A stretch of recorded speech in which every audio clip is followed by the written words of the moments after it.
Naturellement, Ousmane Sonko est un phénomène politique et ça, il faut le dire non pas de façon comme une affirmation gratuite, mais c'est une Basé justement sur une affirmation analyse qu'on rigoureuse. peut adosser à des faits précis, constants et circonstanciés. En 10 ans, il est arrivé à accéder, donc à conquérir le pouvoir avec sa formation politique.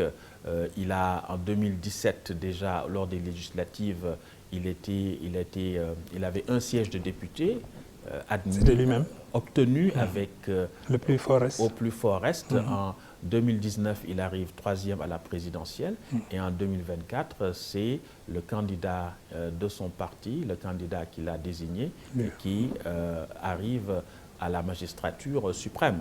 Donc c'est une trajectoire qui, à n'en point douter, est une trajectoire brillante, est une trajectoire remarquable dans la conquête du pouvoir. Autre chose également, c'est une nouvelle manière aussi de faire de la politique.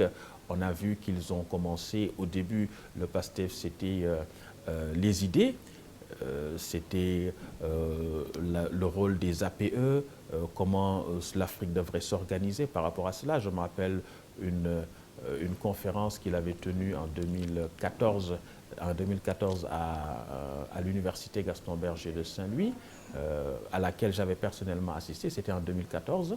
On a eu ensuite des campagnes de sensibilisation, on a eu les vacances agricoles, patriotiques, on a eu les cours de vacances organisés, des dons de sang. Donc, c'était vraiment une nouvelle manière de faire de la politique. Malheureusement, à partir de 2021, avec la volonté du président Sall d'évincer tous les opposants, le PASTEF est allé dans une sorte de confrontation avec le pouvoir en place. Et dans cette confrontation où le pouvoir en place instrumentalise les institutions, finalement, dans ce combat, on a eu parfois comme un brouillage du sens entre lutter contre l'État et lutter contre un régime.